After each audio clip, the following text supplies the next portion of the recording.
we're very happy that Brien is joining us here today to talk about his work and talk about the upcoming tours that he'll be holding down there, as well as some of his discoveries. So let's welcome Brien Foerster to the show. Welcome, Brien. How are you today?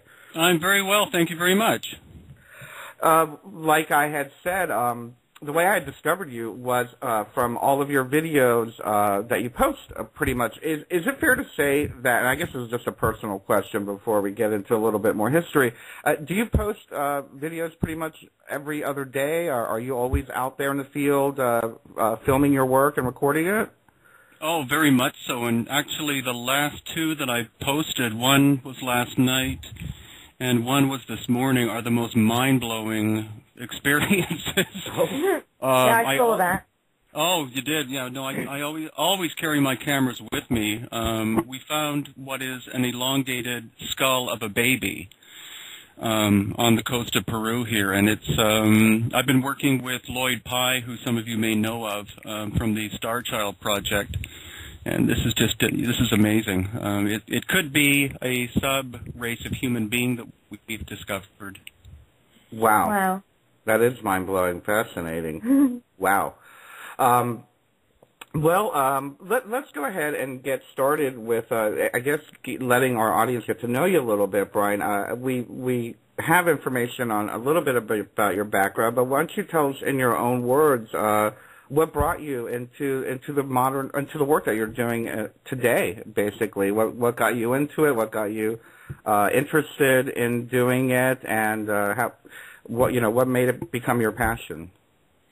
Well, it basically started in quite early childhood. I grew up on the west coast of Canada, so I became fascinated by the native people of the area because as a young person I began to ask, who am I, where do I live, and who would know about this area? And immediately I thought, well, I'm of European background, and so my people have only been here for maybe 100 years. The native people have been here for at least 10,000, so they would be the ones to ask. So I started carving as a child. That became my full-time profession after university. I got a degree in biology, but chose to pursue sculpture. So I've carved totem poles and canoes and things like that in the native tradition. And after that, I became fascinated by another childhood love, and that was Hawaii. So I moved to Hawaii and assisted in the construction of a 62-foot voyaging canoe destined to go to Tahiti. And that continued. My Polynesian fascination continued on for quite a long time, but then, for some reason, Peru started to enter my consciousness. And so I came here 5 years ago, and it's been very difficult to leave. I now live here. I've chosen, my last trip from Canada was a one-way ticket, so I've chosen to live here, and I'm very much embraced by the people, the culture, and the ancestors. Oh, how wonderful! Lucky you. I'm sure Yvonne is a little jealous. Well, I'm waiting for my children to grow up, and then I'll be joining you. Lovely. So as you started your work in Peru, Brien, what was one of the first things that you discovered that really piqued your interest and really held your attention?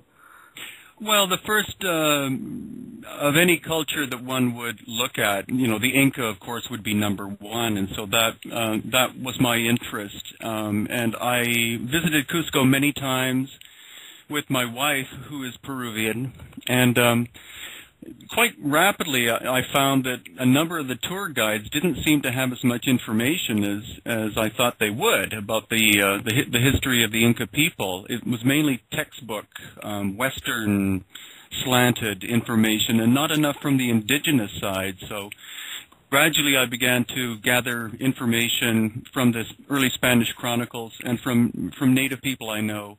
And my wife was instrumental in telling me, well, if you can't find the book, or the right book, write the book. So my first book, A Brief History of the Incas, is just that. And I've now written 7 related books. But the Inca history is incredibly fascinating because the aspects that are basically written about are a very small part of the entire story. Mm. I would figure that. Unfortunately, we know that much of the Western history is, well, it's tainted by, I guess, whether it be the time of the Spanish conquistadors, which is slanted by the church and whatnot, and the empirical thinking. But can you tell us a little bit about the Inca? What can you share with us today about their culture that we just aren't learning in the history books? What type of a culture was it? Was it a mass group of people? Was it just a specific race? Could you elaborate a little bit on that? Oh, sure. Well, what's generally believed is that the Inca began as a people around Tiwanaku, which is near Lake Titicaca. And it was because there was a 40-year drought about the year 900 AD that they were forced to leave.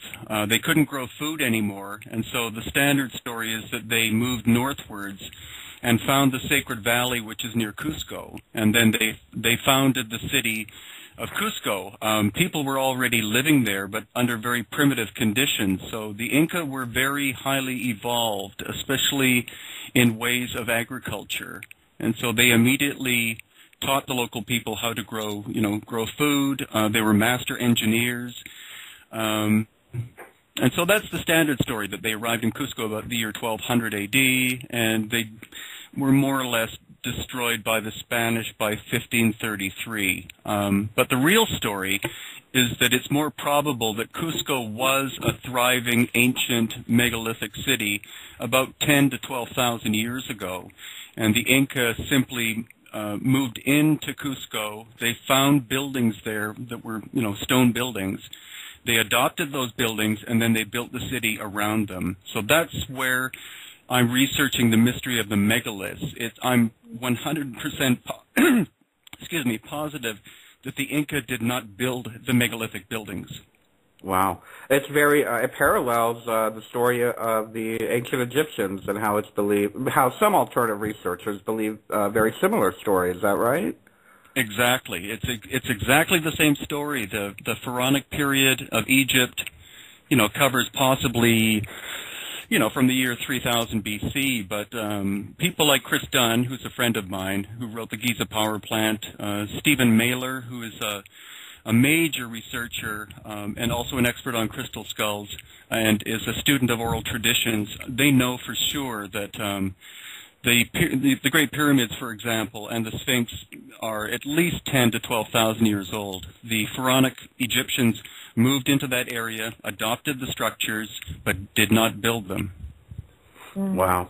It opens up a whole can of worms for me as far as like thinking of the timeline that we've been taught, and not only that, and not to take away too much attention from the Americas, but it makes me wonder about the Dogon, if they were if they are the ancestors of the Pharaonic Egyptians or of the earlier culture, and that should have been a question that we asked.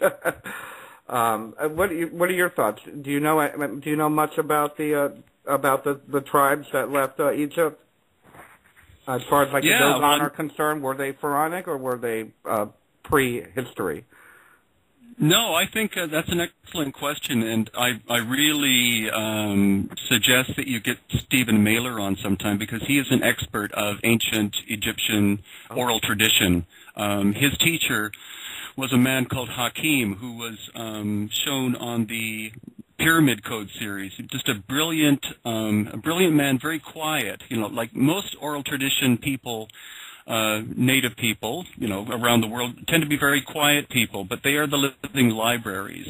And it's through him that Stephen learned a lot of information. The Dogon seem to be an offshoot people of the very, very early Egyptian Cometian race, possibly, that were there before the Pharaonic people arrived. And there are many, many others. There's also a race of elongated people who lived in Sudan, and they emigrated to the Congo, and they have these elongated heads which are very similar to what the people such as Akhenaten and Tutankhamun may have had, the Amarna period. very interesting because well, for me, it's interesting because as someone who is very, I guess, excited by ancient history and whatnot, we see all these modern documentaries of how they force the skulls to be elongated or something. At least that was one theory that I know I probably saw on some corporate cable channel or something. But I know that you have been finding a lot of these elongated skulls in Peru. And what has been your discoveries as far as these skulls? Were these molded like at birth when their head was soft, or was this actually a race of people with elongated skulls in your finding? Well, the amazing thing is that there seem to be two types.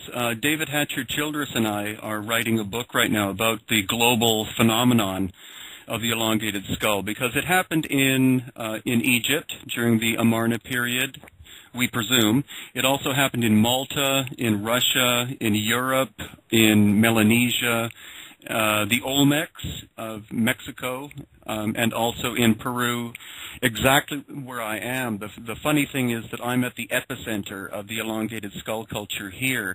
It's quite possible that the Inca were the last of the descendants, but we seem to have found two kinds. We found those that have been elongated by cranial manipulation using ropes or cords, but we're also finding examples where they may genetically be naturally elongated. I found 6 different characteristics which appear to be non-conventional human. Wow. And when you say non-conventional human, do you mean something in the sense that it's not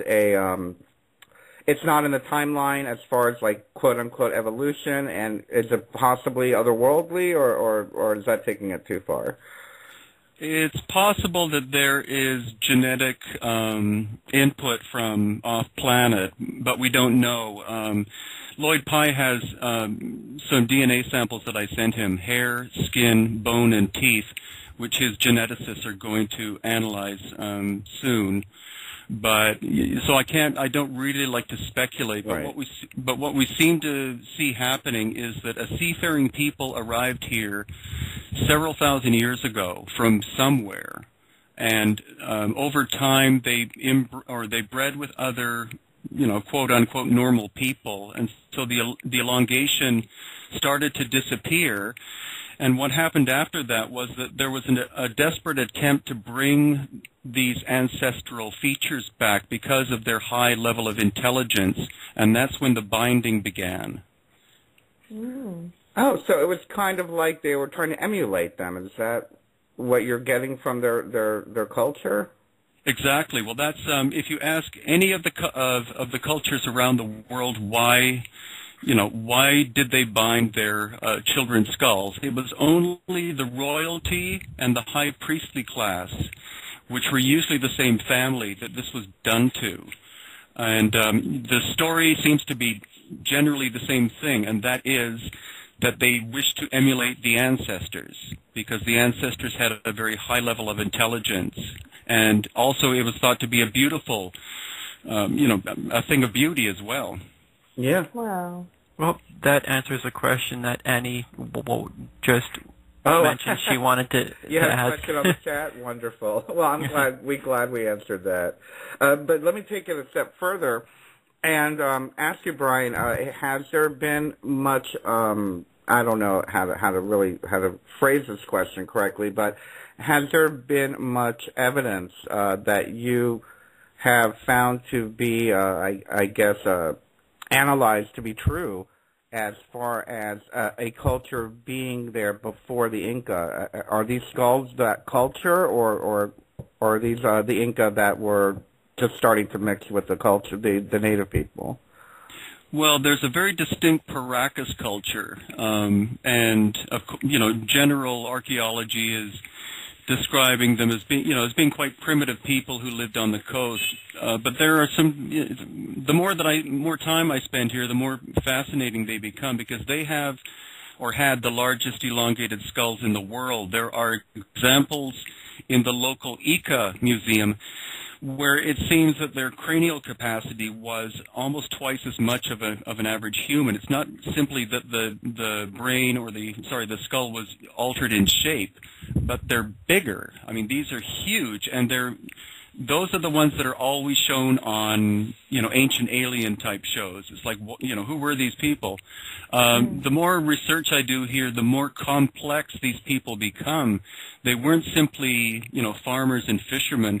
It turns out they were, whale hunters and I found a pyramid that they made out of adobe, and it's just every day is something new. And the one problem I'm having is that I can't find experts who know about it because no one has studied the Paracas culture since 1928. Really? Yeah. And what happened? Did someone just drop the ball, or were they told not to study it? Or Well, I'm not exactly sure. The man who did was called Julio Teo. He's the most famous archaeologist in the history of Peru, and he was here in 1927. He found the graveyard of the elongated skulled royal family, but then he moved on and started working at other sites, and no one's really picked up his research since then. They have 450 of these skulls and actually intact mummies in a museum in Lima, but they're all stored away. There's almost nothing in Lima on display in the museums in regard to this, and I'm not sure if it's a cover-up or what is happening, but I'm on the front line here. Well, we're very glad you're there, absolutely. Thank you. You brought up mummies, and as far as, the general public is concerned, and I don't know if our listeners are in themselves have researched enough, but or researchers in themselves, I'm sorry. But I personally didn't even know that we had mummies in South America till maybe 5 years ago. First of all, let me ask you about that. Is their mummification technique different than what we're finding in Egypt? Yeah, it doesn't seem that mummification here was done through artificial means. Because it's such a dry environment, it seems that the bodies were simply buried. They were wrapped in many layers of cotton and then buried in the sand. And the sand is so dry that it naturally desiccates everything. For example, I had two people from Seattle here this morning visiting the Paracas History Museum where I'm at, and Senior Juan, who is the owner, brought out some peanuts, which are peanuts in their shell, and these people looked at that and they went, "Oh, that's nice. They grew peanuts here." And I said, "Yes, but these peanuts are 3,000 years old, and they look like you could have bought them from the store yesterday." Oh, wow. The preservation process here is absolutely incredible. Now, and that's from the climate, you're saying? Yes. Oh, okay. And so then, what is the difference? Oh, well, I'm sitting here trying to go through the timeline in my brain. The difference in the climate was Egypt more moist back then? Is that the difference, maybe? I think the Egyptians simply had a more complex ceremony involved. Oh. They would remove the organs, they would remove the brain, and that sort of thing. The Paracas, as far as I can tell, didn't do that. They simply buried the whole body.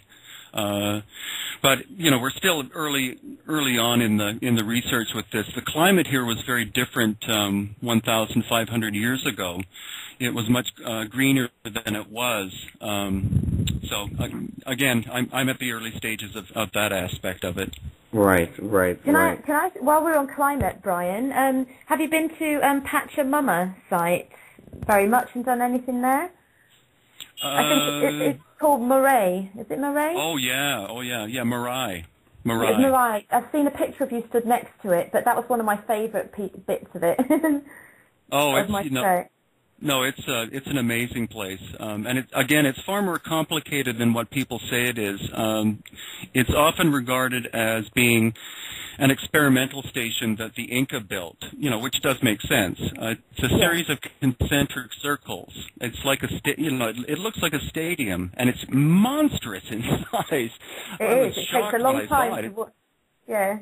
Yeah, it's about the size of a football field, except it's a giant circle. It looks like it was naturally a volcanic crater, but the acoustics there are so phenomenal that I think before the Inca existed, it was an auditorium. We were lucky to be there when they were having an Inca ceremony, and the acoustics were amazing. Wow, I'd love to have seen that. I ran down it right to the bottom, and I didn't realise how far it was, and just collapsed at the bottom. But the energy from the bottom of it was just amazing. Oh, very much so. If you stand in the center, it's the sacred number 7 exists in Inca places a lot, or Inca or older places a lot, and that has a series of 7 concentric circles, and then 7 levels above that. And if you stand in the center of that place, that is an absolute power point. Yeah. So, Brien, it's believed that this was an auditorium of sorts, or an amphitheater. Is that what you guys have been finding out? I think to call it an amphitheater would be a simplistic way to describe it. It was probably a major ceremonial place involving energy. The bottom layer, the bottom circle, being the place where the priestly class would conduct energy ceremonies, and then the upper tiers could very well be where the audience or the other participants would sit. Basically each level is a chakra. Oh, so, that makes sense.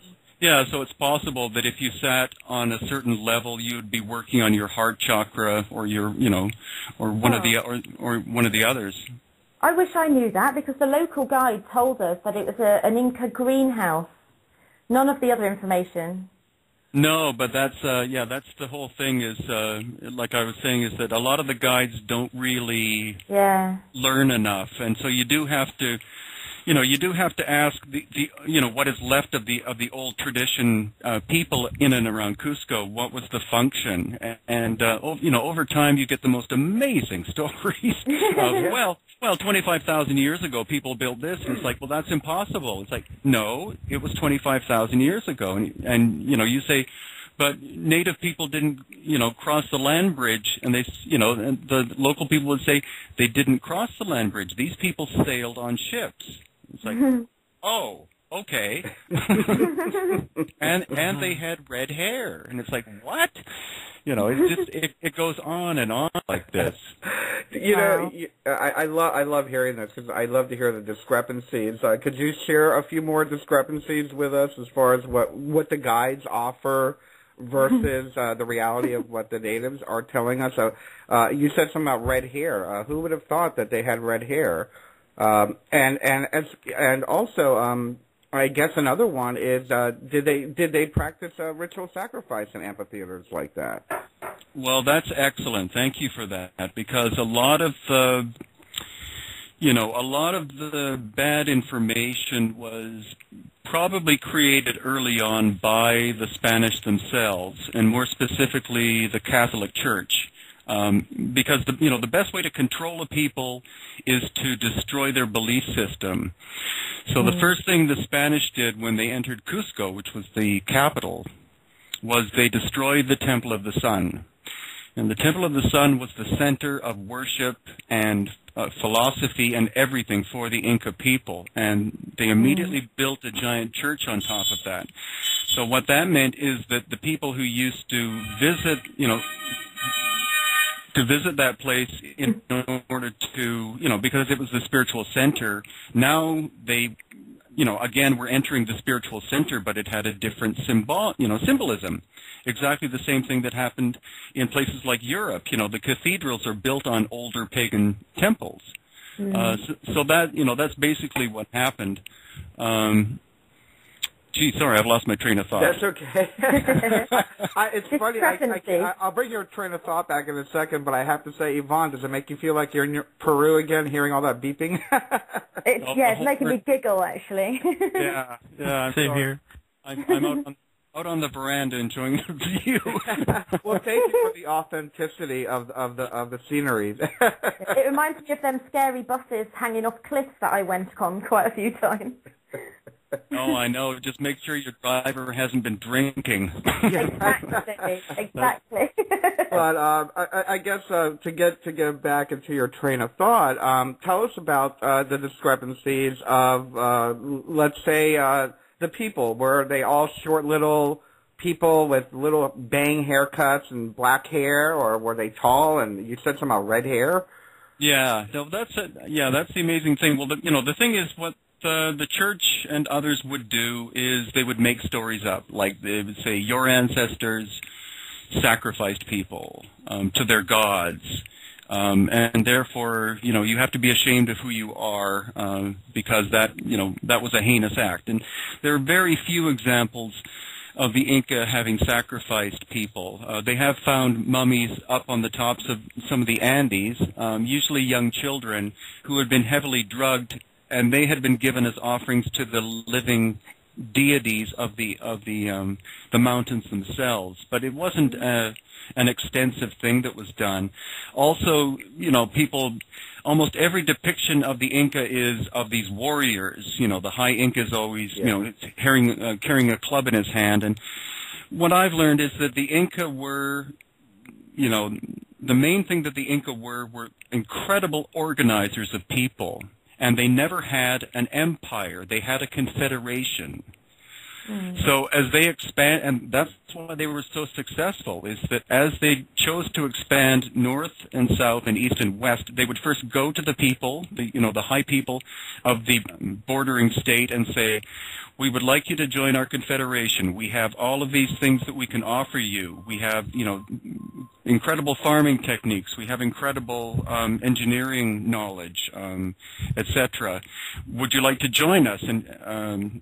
And if the chief said, no, we don't want to, then the Inca would withdraw and come back and say, we wish you to reconsider, joining us because we have this road system, we have this and we have that. And by the way, we have an army of 100,000 warriors. And then if the chief said no, then they would withdraw and come back again with gifts and say, we would like you to join us, and if you don't, we have an army.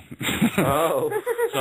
So if at that point, if the absorption or the addition was not made, then the Inca would go to war with them, but they would stop as soon as their quote unquote opponent gave in. They would immediately stop all warfare and say, okay, that's fine. You are now part of our system, and all wrongdoings from the past that you have done in terms of killing some of our people are forgiven, and we are all, part of the same people now. Very different from today's world. Oh, exactly. Yeah. Exactly. But in terms of physical characteristics, the Inca were very different. The average Peruvian here is, very dark skin, black, they're native people, right. Black hair, generally quite short in height. But when the Spanish encountered... definitely. But when the Spanish encountered the Inca, though, they were of at least the same height as the Spanish were. It's also remarked that they had quite light-colored skin, and some of them had red hair, some even had blonde hair. And there's even suggestion that they had elongated skulls. Not huge, but, their skulls were slightly different. Very beautiful-looking people. I've only met two true Inca descendants, and they do not look like they don't look like the average South American person. They look more like they're Basque or something like that. Wow. I met one on the plane from Brazil to Lima, and he hardly spoke any English, but through sign language I was telling him what we were doing, more or less. And he looked more Egyptian. Oh. That's just a memory that came back to me then. He said he was a true, his ancestors were true Incas. Well, unfortunately, a lot of the tour guides in Cusco will say the same thing, and it's not true. The majority of the high Inca were murdered by this one half Inca just before the arrival of the Spanish. There was a civil war that went on just before the Spanish arrived, and that's why the Spanish were able to conquer. So this one, the half Inca called Atahualpa, was given half, or not even half, he was given the northern section of Inca land, but he decided that he wanted all of it. And he sent his army to Cusco, and they slaughtered 90% of the royal family. of the Inca. And so anyone, today will say, I'm descended from the Incas. It's not true. As I said, I've met two, and they did not look, they didn't look like the average Peruvian. Very regal people. They, they have this real, if you've ever been near people who are of royal blood, like I've met in Hawaii and places where they speak of people having mana, which is this life force. These two ladies had that. They were just like, whoa, I get, chicken skin is also what the Hawaiians say. It's like, you get really goosebumps, when you're with these people because they are different. And now, is this because their lineage dates back to the pre-Incan, or because of the bloodline of the Incan? It's from the earliest bloodlines, and the actual origins are unknown. Tiwanaku, which is where they're from, could very well be 15,000 years old. That's some of the work that people like Graham Hancock, who I write articles for Graham. That's part of the theory is that Tiwanaku and Pumapunku are so ancient. A lot of archaeologists don't even want to go to, don't want to talk about them because they don't fit the timeline. Yeah. But, if you want to get into it, we could be talking about a quote-unquote Atlantean race that, they're the last of their survivors may have come to South America and could very well have been the ancestors of the ancient Inca. Oh, wow. I find that very fascinating because that's kind of like one of my theories of how the Egyptian and I would guess the early Americas were of the Atlanteans spreading out, and maybe that's how they got the technologies. And with that, Brien, could you share with us a little bit as far as some of the technologies that these people had that are either being ignored by modern archaeology and the media, of course, that just does not seem to fit the timeline? What are some of this technology that you're finding at these sites, as far as maybe stonemasonry and things like that just don't fit the paradigm of the modern archaeology timeline? Well, that's where it's a lot of fun, and that's where I love the fact that Chris Dunn is a friend of mine, and Stephen Mailer and others, because there are amazing parallels between both Peru and ancient, pre-pharaonic Egypt. The prevailing theory that's going on now is that whoever these ancient people were, they had the ability to use sound in a way that we still can't. They were able to somehow use ultrasonic vibration to be able to cut stone and move it. Not levitating stone, but neutralizing gravity so that 40-ton blocks, could almost float across the ground kind of thing. I know it sounds weird, but, that's where we seem to be headed. I've heard that before as well. Yeah, well, the wonderful thing is that when you have someone who's pragmatic like Christopher Dunn, who's an engineer, and he has been to Pumapunku, and he has told me, he said that, they must have had ultrasonic tools to be able to cut, stone like this. Some people talk about lasers, but Chris is also an expert at working with industrial lasers, and he said light can't do that. Light can't cut stone. Sound can.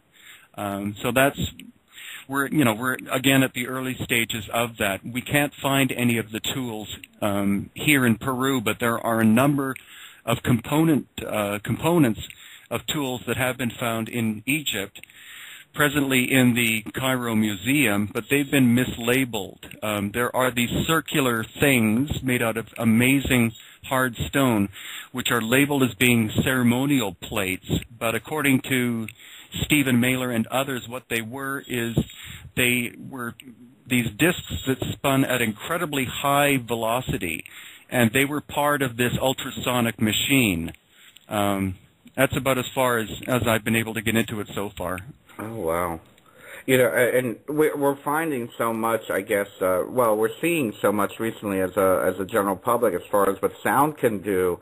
I think I recently saw, and I hate to sound like a Facebook addict, but I recently saw something on Facebook where there was a video of something where they were, I guess it was like a tray of sand, and they did a specific tone or specific sound, and the sand creates these particular patterns. And so if we have that now, I can only imagine it's people that have really studied it and fine-tuned it really could probably do a lot with a culture with that. Well, exactly, and according to Inca traditions, what they say, the thing about oral traditions which people really should take into account is that they are poetry. They are not. It's rarely is it ever straight text. It's always written in a poetic way so that it makes it more listenable. So one example of that is where they say that the Inca rose from the waters of Lake Titicaca. It doesn't mean that the people literally came out of the water. It means that they came from, the Lake Titicaca area. And the same analogy can be given in terms of continents sinking. It isn't necessarily that an ancient continent physically sunk, but at the end of the Ice Age, 12,000 years ago to 9,000 years ago, what happened is that the polar caps melted and the oceans of the world rose by at least 350 feet. And so in a poetic way, what you would say is the land sank. But what in fact what happened is the water rose. But to make it sound cool, you do it as poetry that way. And so in terms of the Inca, what they say is that the high priest would chant, and by chanting, the stones would fly. Wow. So again, that may be a poetic way of saying, rather than saying the ancient ones had this machine that did this, it's like, it's an interpretation of that. A romantic. Exactly. Romantic, yeah. Exactly. Now, Brien, and I know that you're in Peru and you're studying the Inca and the sites around Peru, but for the layperson that isn't an archaeologist or an alternative archaeologist like yourself, we're basically indoctrinated into when we learn about the Americas, about learning about the Aztecs, the Inca, and maybe they mention the Mayans. Can you explain at least? I know this is like very basic, but can you tell us the regions and maybe the times of these different tribes? Because a lot of people get them very confused, and I used to be one of those people. So I'm hoping we'll be able to help some people out there by explaining this. The Aztecs are Mexican, and the Mayans were South Mexico. Is that about right, or can you elaborate?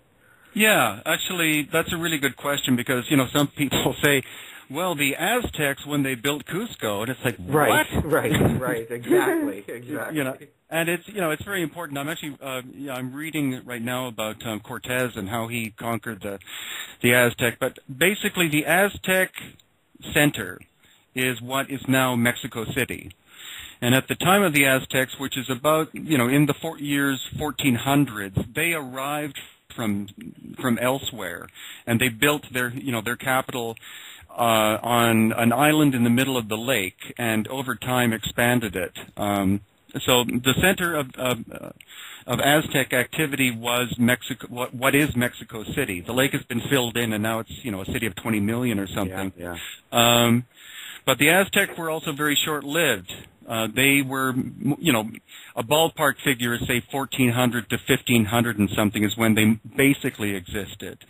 The Mayan are farther south. They're an older culture, and I think it's important to mention the Mayan calendar because a lot of evidence states or is seeming to prove that the Maya did not make the calendar. The calendar's older.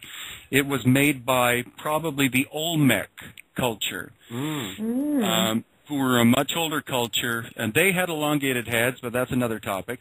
But the Olmec disappeared, and the calendar and things like that were inherited by the Maya. And another important thing for people also to know is that very few people consult the Maya elders as to what 2012 means. There's been a lot of hype and a lot of paranoia about that it's the end of the world. But if you talk to a traditional Maya elder, they will say it is the end of a world. That means the end of an age. And so that's very different from our perspective. Our perspective is, oh my God, it's the end of the world. And it's like, no, it's not. It's actually, we're moving into a beautiful time period, not a time of awful destruction, but people rarely consult the Mayan people. Yeah.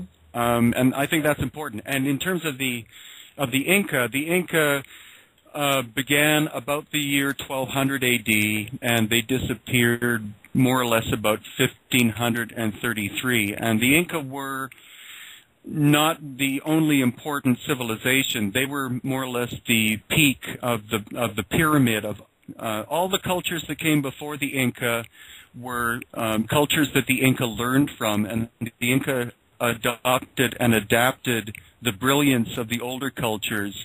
And that's why they became so famous, is that they were students of several thousand years of Native history. Mm.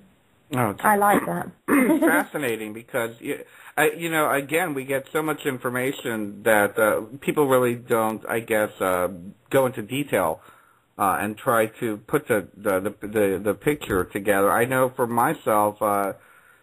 For quite a long time. I mixed the Aztec and the Mayan for many, many years, and until, maybe 10 years ago when I started doing this work. But I find that there's just so much confusion as far as who they were, what they did, who fought with who, who really did do blood sacrifice, and just you stating the fact of the Olmec and the Mayan calendar is really a wonderful addition to my personal research, because now I'm probably going to have to go down that rabbit hole and see what's going on with that.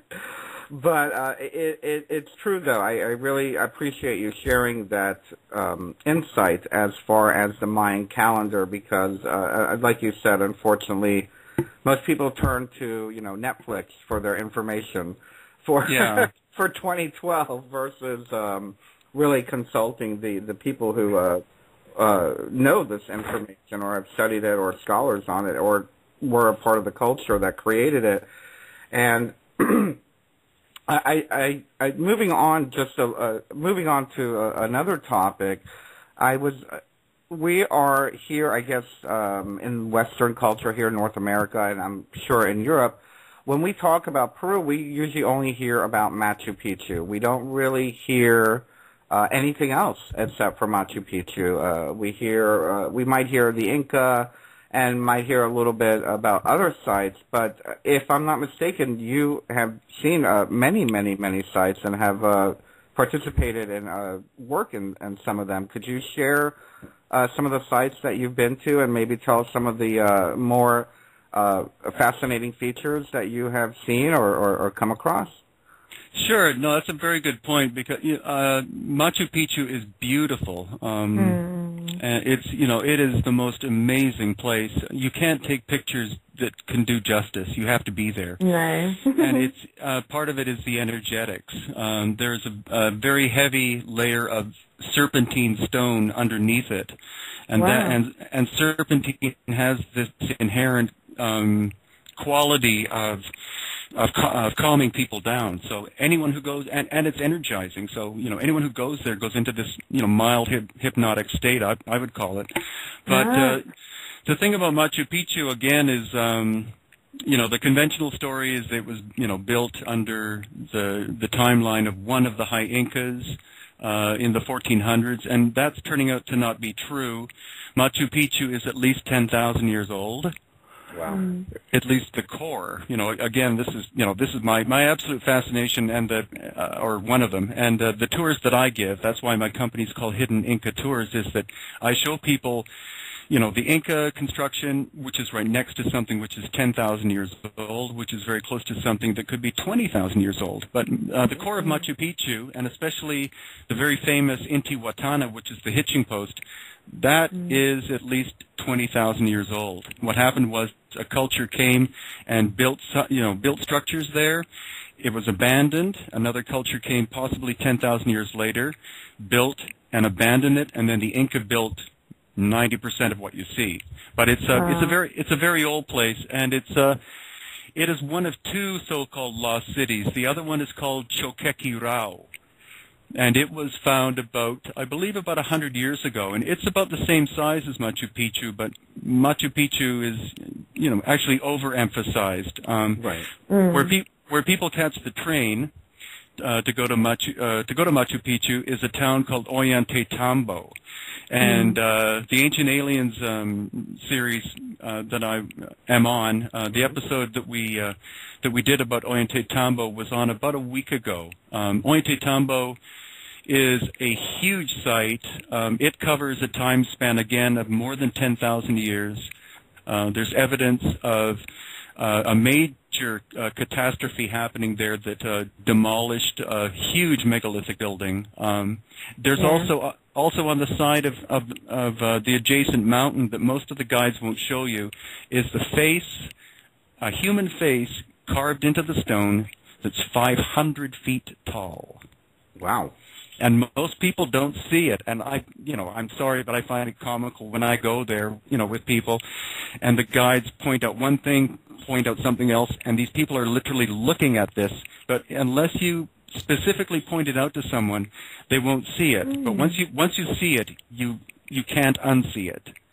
But the entire Sacred Valley and above Cusco, there are so many ancient, small places which are fascinating. But the majority of people visit Cusco for a day, Machu Picchu for a day, and then leave. And it's it's too bad because you could easily spend a week there.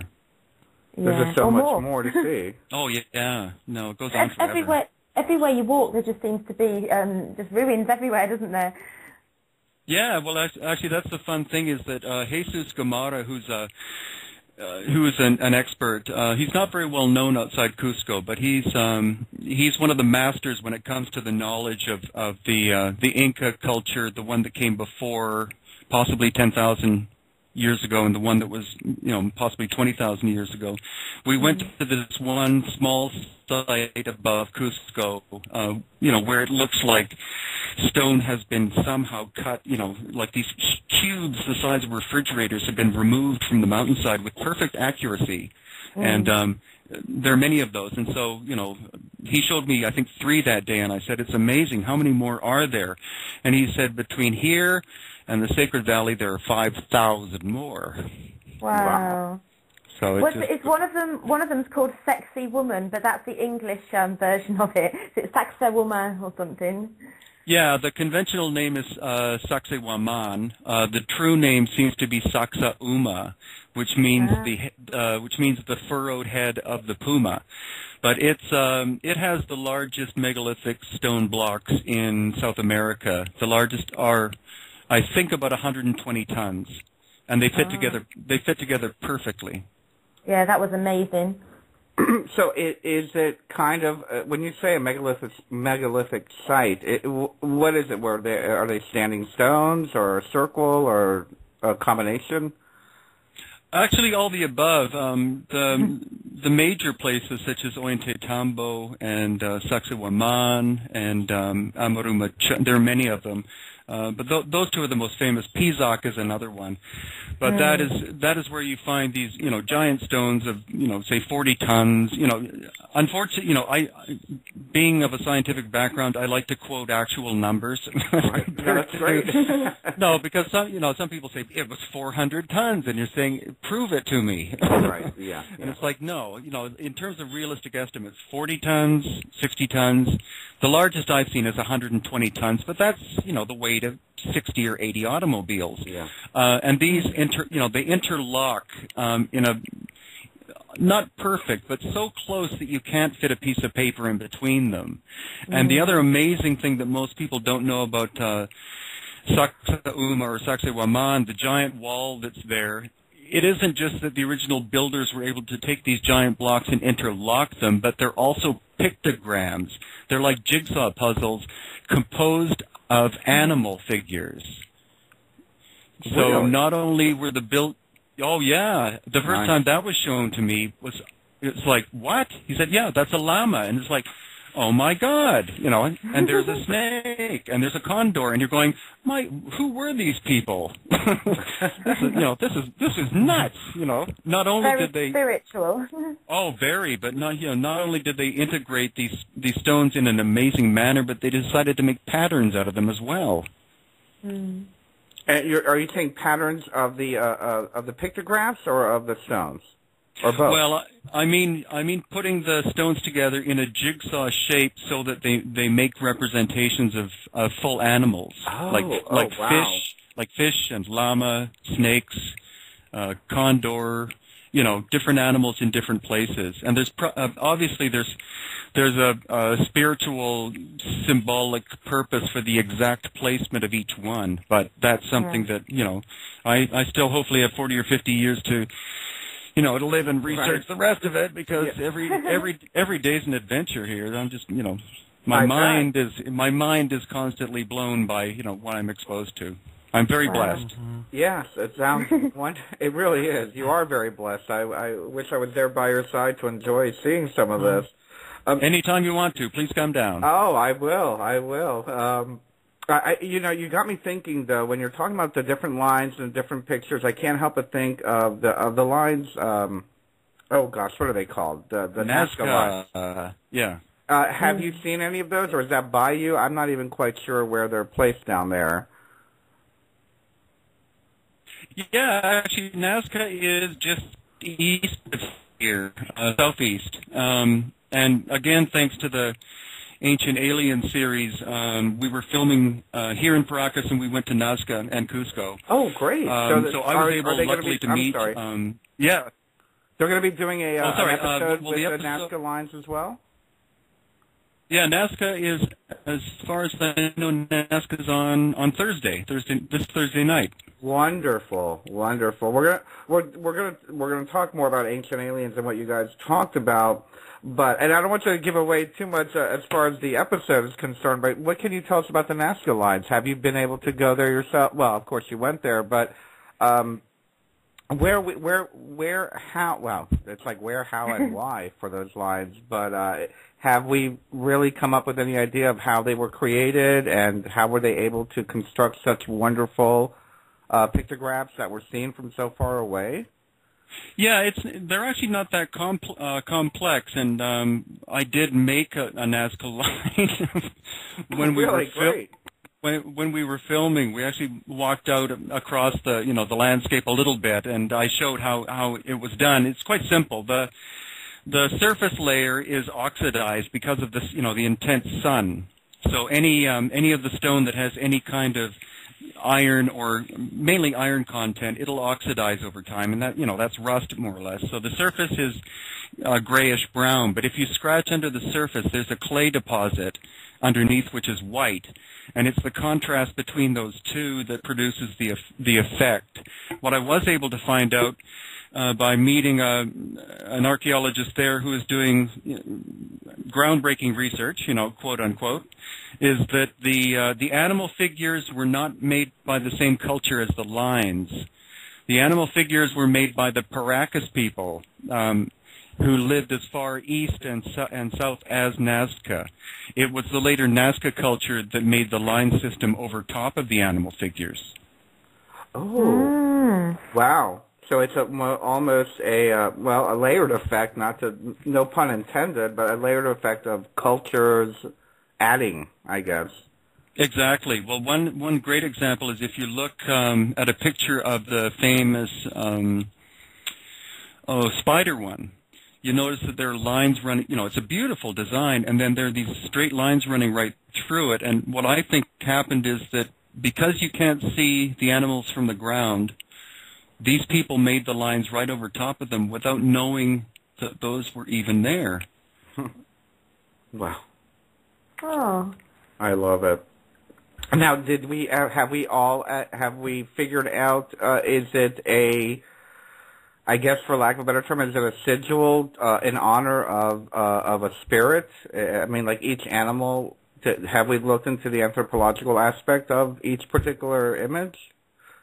Well, with the animals, if they were done by the Paracas culture, the unfortunate thing is since so little research has ever been done on them, like I was saying, not much since 1928, I guess it's, to some degree it's up to me and others to find out more and more about them. The very curious thing about the animal figures is that where the line starts to trace the outline, that line never comes back to meet the original source point, which is really kind of odd. So we don't really know what, why they were made. The lines themselves were probably more pragmatic because Nazca is so desert-like. All of the water there comes underground from the Andes. Major, subterranean water systems. And so I think that a lot of the lines are simply plot lines that the people made in order to keep a record of where the aqueducts, the underground aqueducts travel, so that in times of harshness they could tap into them to access water. The idea that they were there for aliens to land is just corny because, a highly evolved intergalactic civilization would have anti-gravity, so they would be moving up and vertically. They wouldn't have to have landing strips. Exactly. and thank you so much for being so blunt about that, because that is it makes logical sense by all means. It's nice to know that there are cultures that this culture was smart enough to do something like that and apply it to where it could benefit the rest of the culture. Exactly. Well, it's just, whenever mysteries come up here, at least, I like to look at the people first, at the ancestral people, and try to figure out if they made them, and if so, how and why. And then, if that's impossible, then I would go into the alien hypothesis. Right. But I think too many people immediately jump into the alien thing without giving due respect to the fact that our ancestors collectively were incredibly intelligent people. Yeah. We've been lied about. This whole historical thing we've been given is this lie about, civilization only developed in Egypt, and then it became Greece, and then it became Rome, and all the rest of the world was barbaric. And it's like, I don't think so. I walk past things almost, like especially in Cusco, you see things which our technology could barely touch now. The proof that the Inca didn't do the megaliths is that the only tools they had were bronze chisels and stone hammers. And the same is the case in Egypt. The building of the pyramids, it would be impossible with those tools because the Great Pyramid, for example, as Chris Dunn would say, is designed like a machine. It was meant to function as a machine to produce electricity for some reason. But what I love about Chris is that being an engineer, if you ask him, when was it done, he'll say, I'm an engineer, I can't tell you. Or if you say, Chris, who do you think made it? He'll say, I'm an engineer. I will not go there. So, I'm thankful because too many people will automatically say, my theory is, and often they don't have any information to back it up. That's why, the historical people in the alternative field who seem to know a little about everything, I really don't trust them too much. I like people who say, that's for Graham Hancock to answer, or that's for Stephen Mailer to answer. I don't, I love saying to people, I have no idea. Yes. This, everything that I've learned today during the show, when you said about people calling society way back then barbaric, I would just like to add that it seems that our society today seems far more barbaric than it may have been back then, because when you think about it, they seem to have everything right back then, and all they have to do is do a little research into this, and you figure out that everything that we do today seems so wrong. Actually, you know what? That makes sense, Trevor, because the way, at least this is what I'm getting from what you're saying, they seem to have locked into the natural forces of the earth, the natural energies of, I don't know, spirituality, energy, whatever, versus, you know, they didn't need petroleum, you know, as much as we do. So that I can relate, I can agree with what you're saying there, absolutely.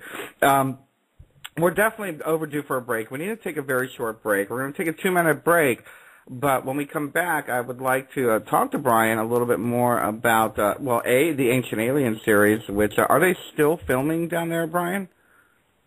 I'm hoping that they're going to come back, because I found places for them to film that no one, as far as I can tell, no one has filmed before. Oh, good. And the thing is, Ancient Aliens, you know, they've covered all the major stuff in the world, so they want things that are, you know, that are a little farther afield. And I found 2 for them which are completely mind-boggling things that are like, how was this done? The one thing is this channel carved in bedrock that goes for 10 miles in a straight line. And it's like, you know, of course, you know, the story is, well, the Inca made that. And it's like, no, they couldn't have done it. Who was here? And another one is this massive stone that's in Bolivia that's all carved with, you know, it's just bizarre. So I'm hoping they'll definitely come back for that. Cool. Well, we're going to take a short break, and hopefully when we come back, you can tell us a little bit more about these mind-blowing sites. I mean, there's just, you are a walking encyclopedia in my book, so thank you very, very much for joining us today, and I can't wait. We'll come back in 2 minutes, and we'll continue this wonderful discussion with Brien Foerster. This is Dr. Bernard Alvarez here on GIC Radio. I'm going to play just a short I was hoping that I did get to actually watch, I think it was last week. You posted it on Facebook, and I was able to watch it. I found it very, very fascinating, as I do with all of your work. But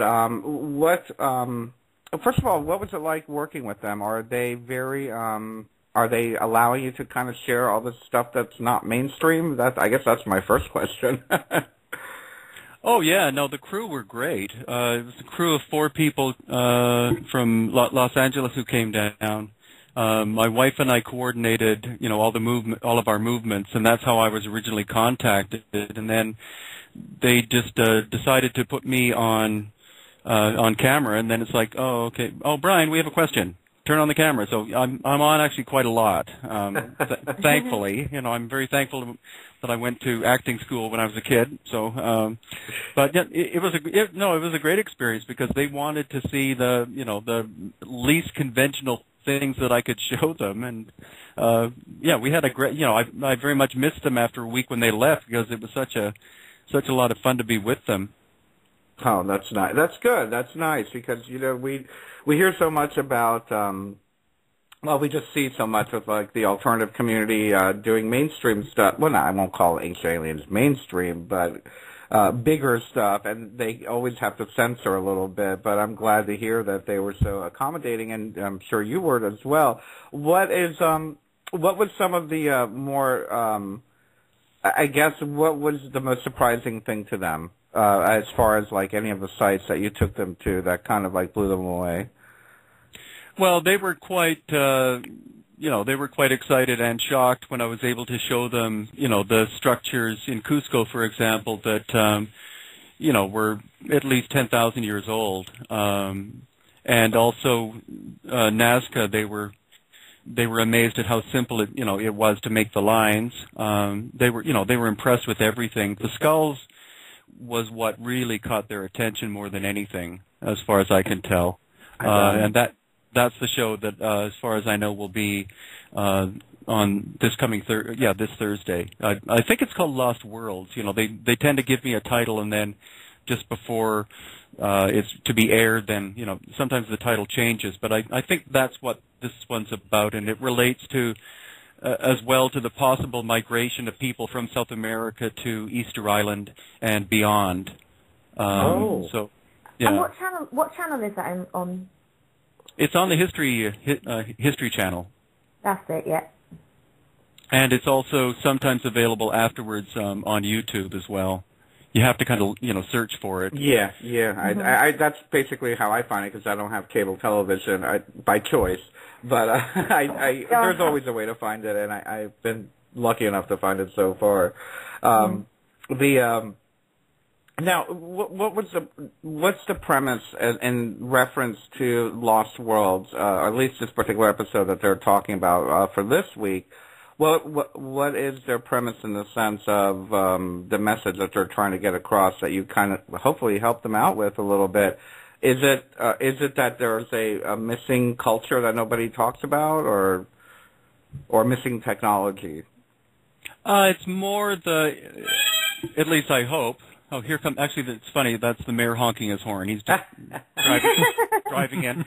But he, as far as I know, the episode or the part of the episode that I'll be dealing with is the connection between Cusco, like ancient Cusco, the coast of Peru, and Easter Island as being places that were quite probably inhabited by the same people in ancient antiquity.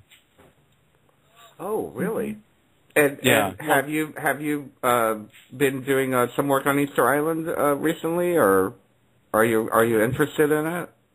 Oh, very much so. When I was living in Hawaii, I was fortunate to meet a member of the royal family from Easter Island, and she invited me to go. I haven't gone yet. That's the next trip that my wife and I plan to do. But the thing is that we've been able to trace the characteristic of red hair to Easter Island, so that as well as New Zealand, the ancient Maori or the Maoris talk about an aspect of their genetic ancestry that comes from elsewhere of these people with red hair. It also shows up in ancient Hawaii too, so it's possible that there was a Pacific-wide culture connecting the Pacific Ocean in general with South America. Mm. Oh, wow. That makes complete sense to someone who will think out of the box. Now, Brien, as far as the elongated skulls, let's come back a little bit to the elongated skulls. Okay. You've been finding, how many have been found so far? Or do you know approximate number, maybe? I don't know. At the museum here we have 20 now.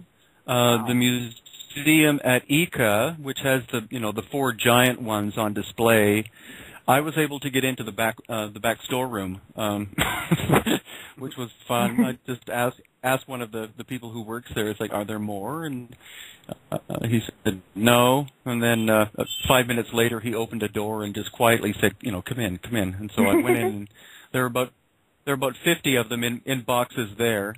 The museums in Lima probably have several hundred, but there are only 2 or 3 on display. Private collections have them in the United States and Europe, and probably elsewhere as well. There are hundreds of them, and there are probably hundreds of them still in the ground here. Yeah, I would think. And you just posted a video today about one of your discoveries. Can you tell us a little bit more in detail of what you found? Well, that was very amazing, and also, I guess you would say heart-wrenching as well, because I approach this as a human looking at the history of humanity, and not as a not as a cold science kind of thing. Yeah. So especially whenever we deal with skulls or anything directly relating to a person, they are regarded by me as being an ancestor. So yesterday we just heard that this man who is a Wiyaka, which is basically a grave robber, had found a skull, and so it's more or less our mission to, if we can, if we do have the funding, is to be able to acquire these skulls so that they don't wind up on the black market, which they usually do. They're usually shuttled out of Peru and into private collections, very quietly. Yeah. So he took us, out in the middle of nowhere to this tent, and we went inside, and he unwrapped this bundle, and in the bundle there was the elongated skull of a woman who was probably about 20, who had wavy reddish hair, and And the little bundle next to excuse me. The little bundle next was a baby. Oh. Hmm. You could tell the atmosphere when you're watching the video how difficult it was. Yeah, the baby was about a month old and has an elongated skull. So the thing is that, you know, I'm starting to debate, as well as I've already contacted Lloyd Pye, and he said, you know, oh my God, you know, that's a major, you know, because finding a baby skull like that is incredibly rare. I don't know, Yeah. you know, I don't know of another one. But, you know, then the question is, what do you do? Senior Juan of the museum asked me, he said, do you think we should acquire one? And I said, no. Both. Yeah. It's mother and baby. Yeah, absolutely.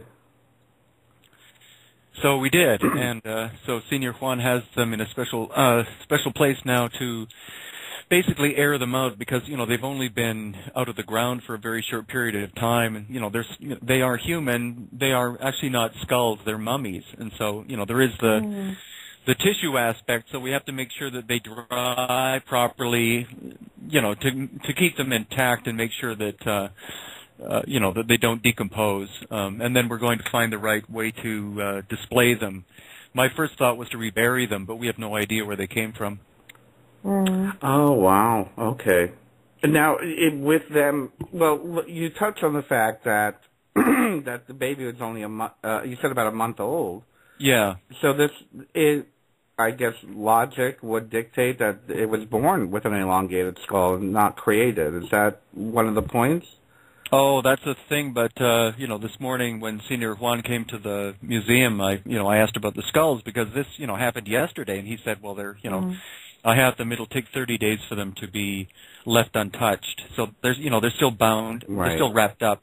And then I guess, he will decide the best way to display them, whether we should take the wrapping off or what. It's really up to him. To decide that. But, you know, just from seeing the outline, the baby looks just like the mother. So it hints at the idea that there is at least a genetic component involved. What I found fascinating was the hair on the mum. I never knew that it looked like that. It's just bizarre. Well, it's amazing, because all of the skulls that we found that have hair, and, you know, there are some, the hair's always cut short, so clearly they wanted, you know, the skull, or they wanted their head shape to be looked at. So if they had longer hair, then, you know, you wouldn't be able to see the outline as well. So they had short hair to show that they were, you know, the people of highest status. Wow.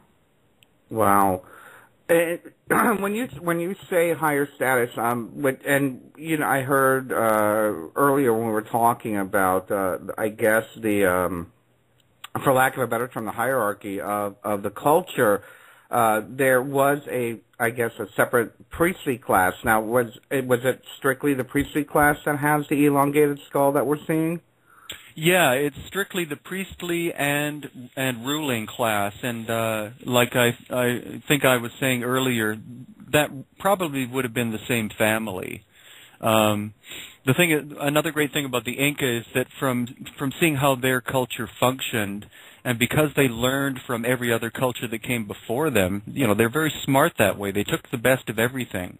A lot of their spiritual system is based on civilizations that go back at least 5,000 years. So, I'm sorry, I lost my train of thought again on that. That's okay. So then people behind you. So, I guess another point, I guess, and I don't know how to make this sound too much like a conspiracy theory or a little bit too out there, but, you know, we have so many in the alternative community that talk about, like, I guess like the Anunnaki or something like that, and how they came and ruled and then left and whatnot, and I just can't help but question, was their ruling class, if they were otherworldly, were they, you know, extraterrestrial that came and subjugated the people of the culture? So it's just something that spins through my head when I hear something of a ruling class and having different genetic compounds, as we see here in the United, not the United, well, yeah, in the United States, but in the royal families and whatnot, that they really didn't breed outside because they wanted to keep their blood pure. So I guess, like I'm saying earlier, like I was just saying, is you can't help but wonder how much of these conspiracy theories are on or right or correct versus what we're finding today in the alternative research and the alternative archaeological circles. Were they? Is it fair to say that the Inca were kind to their people as far as the ruling class and their society, or was there a very big oligarchical component going on?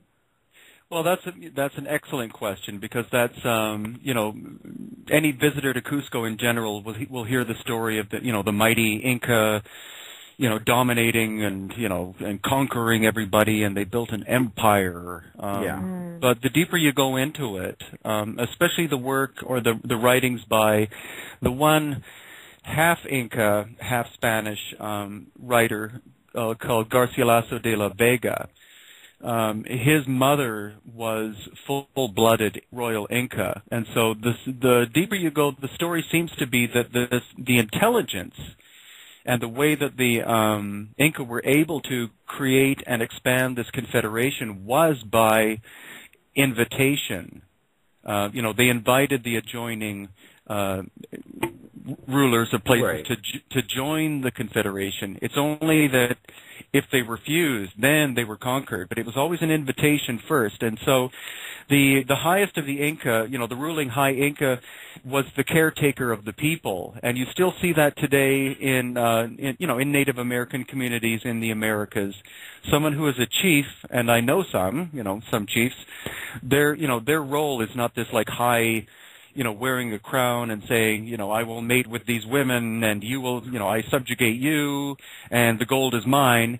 The role of the chief is the caretaker of all the needs of all the people. And that seems to be what the Inca were. They were the caretakers. They were so organized and intelligent that, they probably would have thought it stupid for someone not to want to join them, because they had, the road system, they had mathematics, they had astronomy, they had the high art, they had, anything you can name in a evolved civilization is what the Inca were, as being very distinct from a lot of the people that they absorbed, because they weren't as their agriculture wasn't as good. Their metallurgy wasn't as good. Their road systems weren't good. But the Inca, as soon as they would absorb, they would improve the road system, the agriculture, the irrigation, and the three basic principles that guided the Inca were: everybody has a job, everybody has food, and everybody has a house. That's nice. It sounds like a good foundation for any society. Yeah, except of course for people who were old or infirm, they were housed, they were fed, and they were given things to do. So it was a so-called socialist system, which I would call a human-based system. Yeah. It was the so-called rulers were the caretakers of the people, as compared to what we think of as medieval Europe, where it's like, I'm King so-and-so, I shall smite thee and take everything I want. And that excuse me, that brings a thought to mind. Was this Inca civilization patriarchal based, or was it more matrifocal?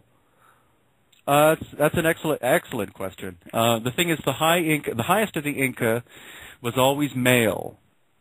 I'm not sure, because the founder, or the first Inca, Manco Capac, was male, but his wife was also his sister. I mean, the Inca were, I wouldn't say obsessed, but the Inca were a family.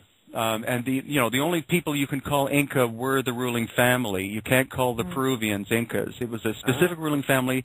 They only married within themselves, and the ruling Inca always married his eldest sister. But the term sister could mean cousin. Yeah. We can't use the exact Can't be literal. Exactly, but they always only intermarried or only married with each other, and that was maintained until the Civil War. And that was the problem with the Civil War. You had the firstborn Inca who was supposed to, take over from his father and take care of everything. But the last of the Inca, called Huayna Capac, decided to divide. And that was a stupid, I have to say it was a stupid mistake, because he gave his half-blooded son part and the other son the rest. And of course, when you have two brothers and you have property, you're going to have squabbling.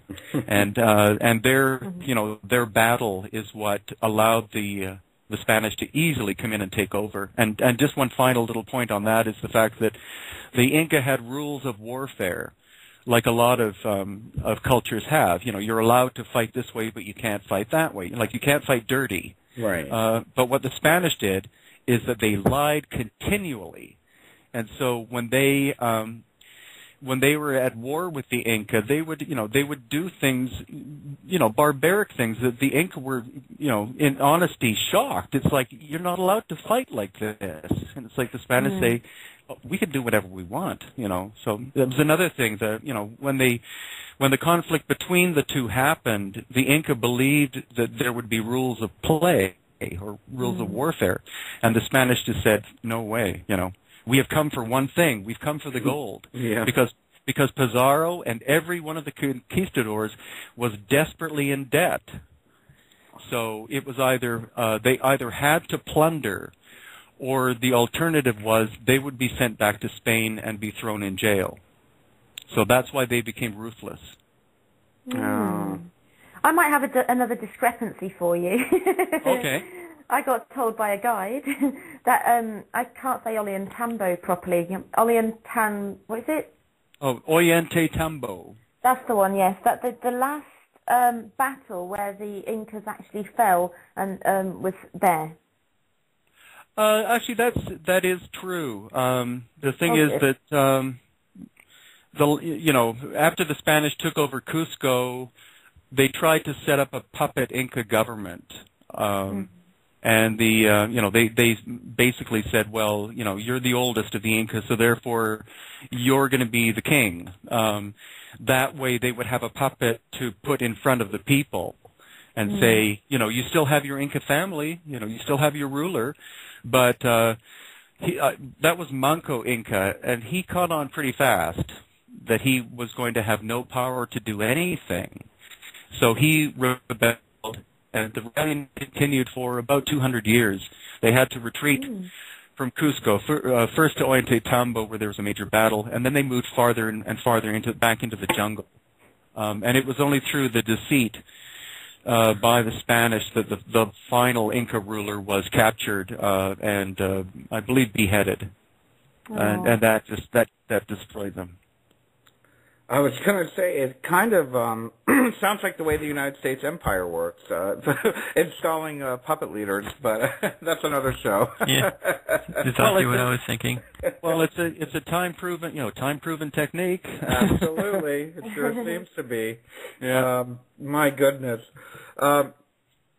So, Brien, we touched on Machu Picchu a little bit, and I personally have never been there. I know Yvonne has been there, and yes, it is the most popular, site of the Incan people. And you had mentioned how the Inca basically moved in. Am I incorrect? Was Machu Picchu there before the Inca?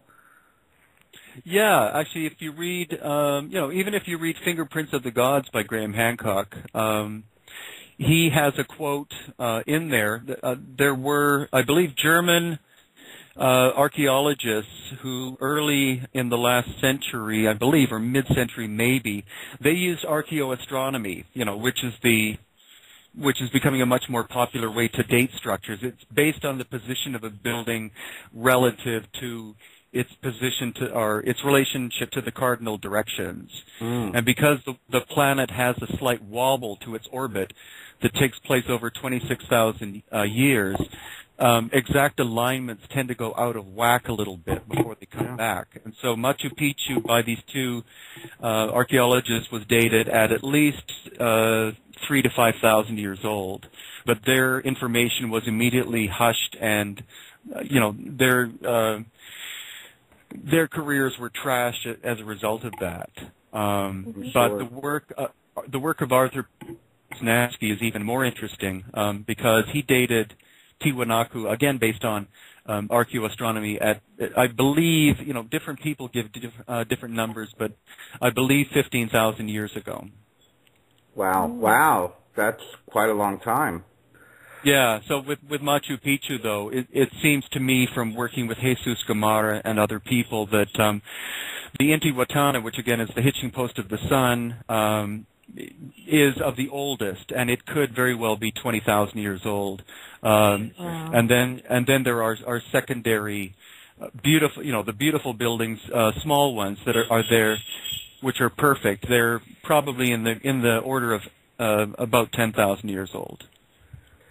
Wow. Now, as far as the function of Machu Picchu, we hear so many different stories as far as how it was used. It was whether it was used for ceremonial or whether it was an actual thriving village.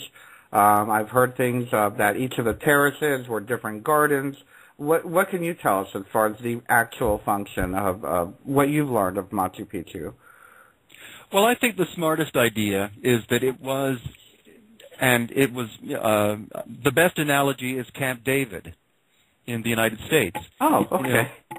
Camp David is where the president goes when he wants to meet with, foreign officials and his people to get away from the public eye. And that seems to be the function of Machu Picchu. The climate is better, a little bit better than Cusco because it's at lower elevation, and so there's the famous Inca Trail that takes you there. It's very in ancient times it would have been very difficult to get at because there are only two accesses to it, and so it seems to have performed this function during the Inca period. That's where the High Inca would go in order to meet the heads of the different parts of the Inca Confederation in order to be able to consult with them because, the Inca Confederation went from Colombia in the north all the way down to the middle of what is Chile, which is a huge distance when you don't have automobiles. And so in order to get the representatives from the southern point, to give you a basic story of what's going on in that part of the world, or your want to consult with them for probably an extended period of time, so Machu Picchu was perfect for that. It was only for the royal, the higher echelons of the culture to be there. But all the terracing system, which is marvelous there, meant that it was self-contained. So they could cut, they could put barriers up at the two entrances and say nobody comes in. We have the water system still works. Wow. So they'd have lots of water and food, and they'd be able to consult with each other and do that sort of thing without the prying eyes of or ears of anyone. Wow! And when you're saying that I don't want to say the empire, the Confederation extended all the way into Colombia, were the Mamas involved with that, or is that a later culture? No, that's farther north. Oh, okay. Yeah, the thing is that what happened with the, that's one of the latest books I just wrote is about that. It's a timeline of the origin of Cusco to the time when when the Spanish arrived. I didn't bother covering the Spanish because I've already done that part. Right. But basically, the basic story is once they had reached their apex, to the west they were stuck because of the Pacific Ocean. To the east, they couldn't penetrate the Amazon too much because the native people there didn't want anything to do with the Inca, and the native people there were very experienced at jungle warfare.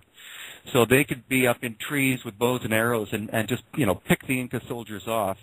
So the Inca decided after a certain period to say, well, that's it. We can't go farther into the Amazon. We'll trade with them, but we can't either conquer or absorb their lands. To the north, they encountered more and more barbaric people the farther they went, people who were involved with, human cannibalism and all sorts. And so the Incas just sort of went, okay, well, I don't think we want these people as part of our community. Right. We'll just kind of back away. And then to the south, the trouble was, the distance between the middle of Chile and Cusco is an incredible distance. They also didn't find much there that they really wanted in terms of resources, so they did have a battle there, but after that they thought, well, there's nothing really here that captures our attention too much, so let's just put up a border and say that's it. So that's how the borders of the Inca Confederation ended. Oh, I get it. Now I get it. You mentioned earlier about astroarchaeology, and I found that very fascinating. In the research and the work that you've discovered over the years, has there? Well, I'm sure there are. I'm sure there are sites and whatnot that are aligned astronomically and whatnot. Now, being that there is sites that are astronomically aligned, maybe to cardinal points or to specific star clusters or whatnot, is there anything to, and this is going into the ancient aliens topic, is there anything to perhaps say that they were trying to communicate with otherworldly beings, or maybe create a symbol like we thought the Nazca lines were? That's a good question. I love the topic. I'm not a staunch ancient aliens fan necessarily, but right. my part of my genetic character may come from somewhere else. I don't, I've actually years ago I did a fair bit of work on studying the Pleiades star system, because that seems to be where the most human-looking aliens would have come from. And their ancestors supposedly came from the Lyra system. But, it's this recurrence of the Pleiades which is intriguing. The Hawaiians talk about ancestry coming from the Pleiades. Their name for the Pleiades is Makali'i, which means little eyes in heaven. Oh, wow. And then you find that in Indonesia, you find that among, actually, what's it called? Devil's Tower, Wyoming. The native people of there have the same story. It's also this recurring theme, which you find all over the world, where 7 sisters came down and 6 sisters returned. 1 sister stayed, and she became the ancestor of either humanity or branches of humanity. Yeah. So that I found intriguing. I've been talking recently with Stephen Mailer. Of course, everyone now knows that the Sphinx, for example, is aligned perfectly to the rising of Leo. Yeah. And so in terms of, archaeoastronomy, or the aspect called the precession of equinox, Leo rose where the Sphinx is pointing 12,000 years ago. And I believe John Anthony West was the first to find that. He's the one who brought Dr. Robert Schoch to Egypt and said, you're a geologist. This Sphinx thing looks pretty ancient. Can you tell us what the erosion was caused from? And Dr. Schoch, who's a geologist, said water did that. It couldn't have been airborne sand. Right. So, of course, what they figured out is that 12,000 years ago, the environment in Egypt was much wetter. There was a lot of rain. So that kind of dates the Sphinx at 12,000 BC. It's a lion head looking at a lion 12,000 years ago. In Peru, there hasn't, that's something else I hope to get into. There hasn't been too much. The Inca had this obsession with the Pleiades again, and in terms of it being a cluster of stars, it's just this, little cluster of stars. It's not this great constellation. So I tend to think there is something, something to the ancient connection with, possible ancestral people from the Pleiades, or so-called, in that direction, seeding Earth in the distant past. Yeah. Wonderful. And we're going to find a lot more. I guess we'll learn more about what you've discovered on Ancient Aliens. And I look forward to that. That's going to be on Thursday, you said? Yeah. Cool. Very cool. Now, your website is called hiddenincatours.com. Is that correct? Yeah, www.hiddenincatours.com. And the other website that I have now, which is more for Paracas, is www.visitparacas.com. Nice. You're going to be, I guess you're going to be doing a tour. We have an advertisement on our website for actually, let me look at it correctly and say it correctly. It is, hello, come on. All of a sudden, my internet slowed up. Sorry about that. Ancient Peru, and you're going to be doing a tour from November 10th through the 20th. And if I'm not mistaken, you're going to have Hugh Newman with you as well. What's this tour going to be like? What are people going to get to see? What are they going to experience? Can you tell us a little bit more about that? And it's going to be on 11/11 as well. That looks wonderful. Yeah. Yeah. Well, that looks really great. Tell us a little bit about the Megalithomania tour. Sure. No, it's great because we have David Hatcher Childress he's going to be with us too. I got to stay with David at his house a couple of months ago, and he and I get along really well. He and I are co-authoring this elongated skull book, as well as we'll do a DVD.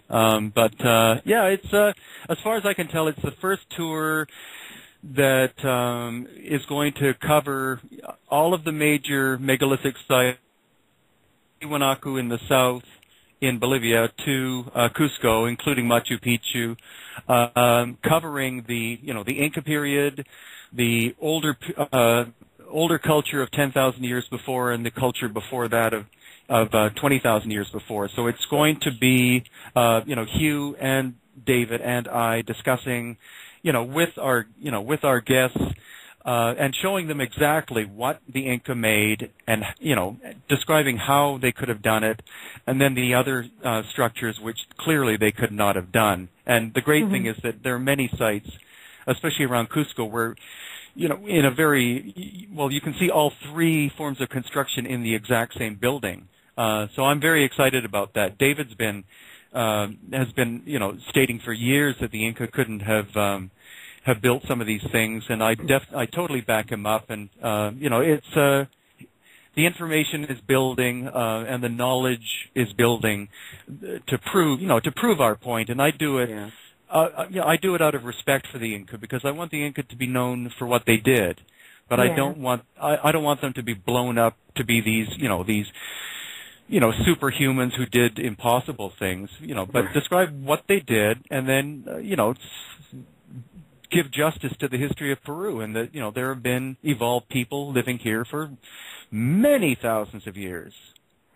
Yeah, and you mentioned, you just had me spin my head for a second. You mentioned that there was a culture before the Incas, and then a culture before the culture that was before the Incas. That goes back, you said 20,000 years. Is there? No. Have we named this culture yet, or we just calling them Ancient Inca, or? Oh no, actually, I defer to Jesus Gamarra to name them. His father did, and his father who died, I think more or less in obscurity. He came up with the concept after like 40 years of living in Cusco and studying it. They call the earlier culture Uran Pacha. And they call the culture before that Hanan Pacha. And the Inca are called Ukun Pacha. And what that relates to is it relates to the three levels of consciousness and the three levels of spirituality. Because the Hanan Pacha is the subconscious. Or no, so I've got this backwards. No, but basically what Jesus is trying to say is that the Hananpacha, who were the oldest, were actually the most highly evolved people. Mm. The Uranpacha came later, and they were highly evolved people, and technically highly evolved as well. And then the Inca came; they were very sophisticated, humanitarian people, but technically they weren't that swift. So it's a question of a timeline of the disappearance of technology, but quite probably the maintenance of a humanistic philosophy that the Inca were the last representatives of.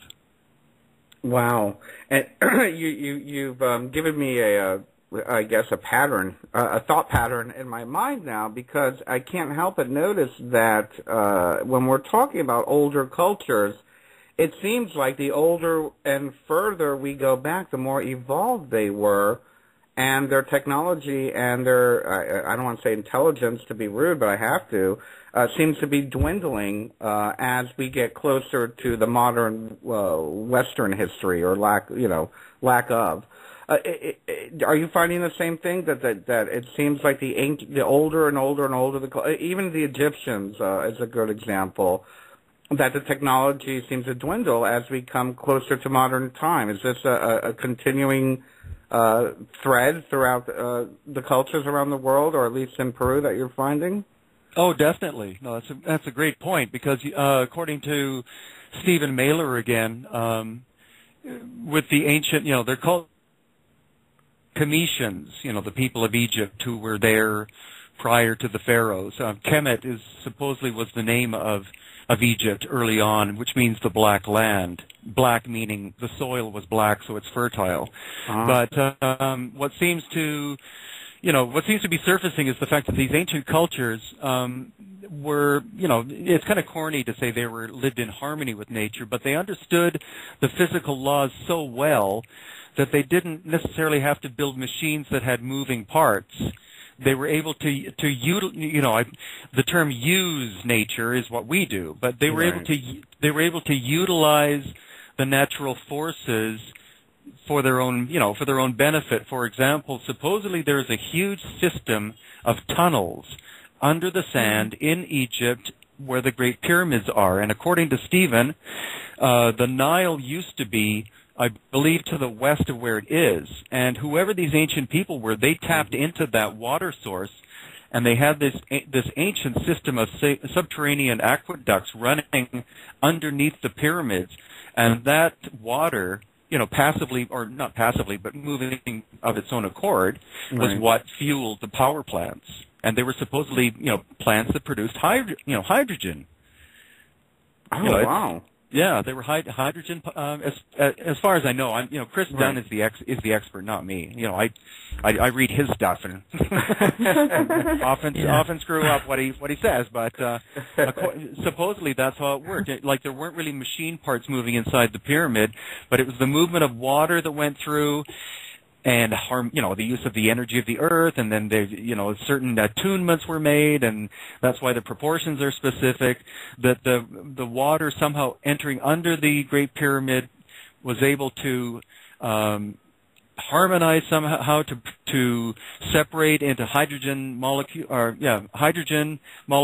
and oxygen molecules, thereby creating hydrogen, thereby creating an energy source for some kind of power, right, of some kind. Yeah. In relation to your question, Bernard, Annie put it well in chat when she stated, "We have evolved backwards with the evolution of reptilian consciousness." That's a good one, and you know what? I can't help. It brings up a point that I'd like to ask Brien. Is the whole reptilian symbology or symbolism? Yeah, that is all over, it's all over the world basically, and it seems like everything from Judeo-Christianity on, the serpent is evil and it's the devil and whatnot.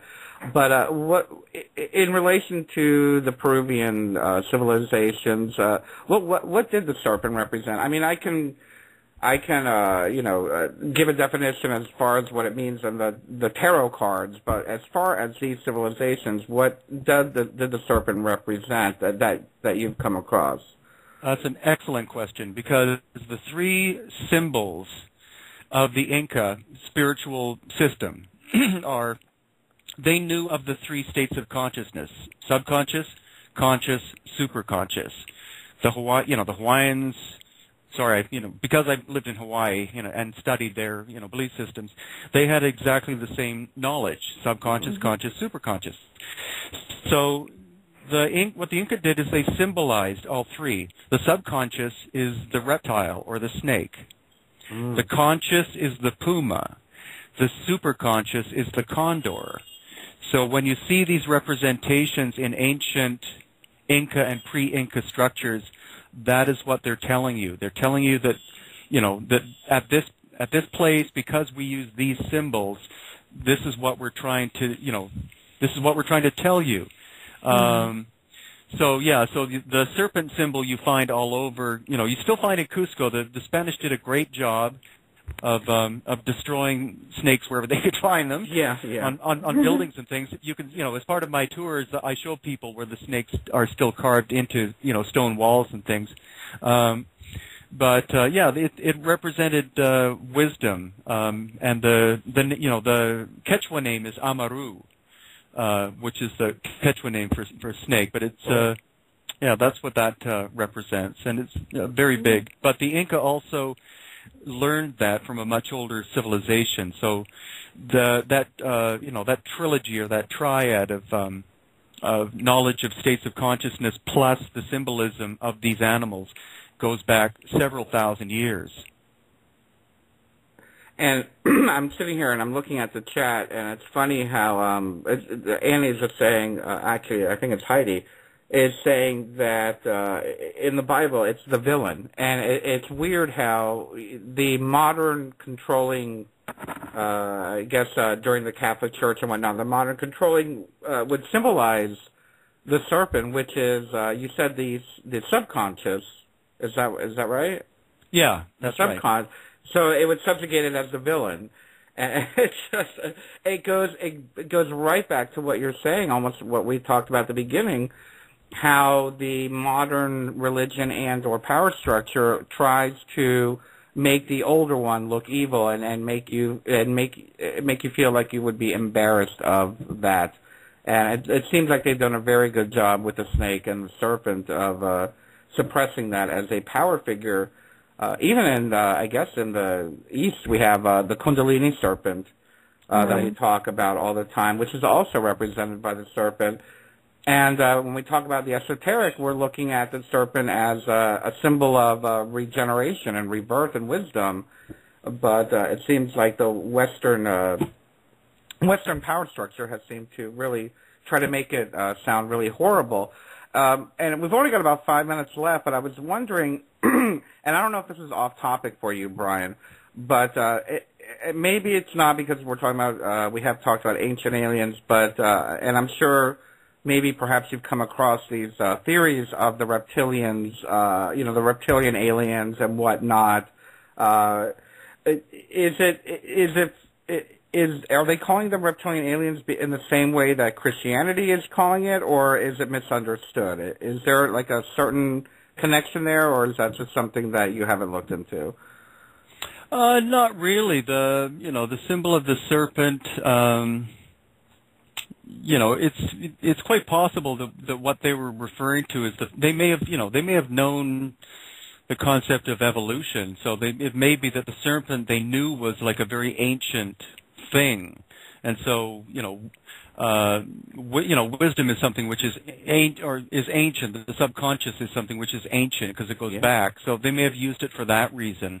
The puma was used because it's a mammal like we are. So it's like that's the conscious mind, because the puma walks around and looks at things and is on legs and that kind of because the monkeys are in the jungle, they're not around Cusco.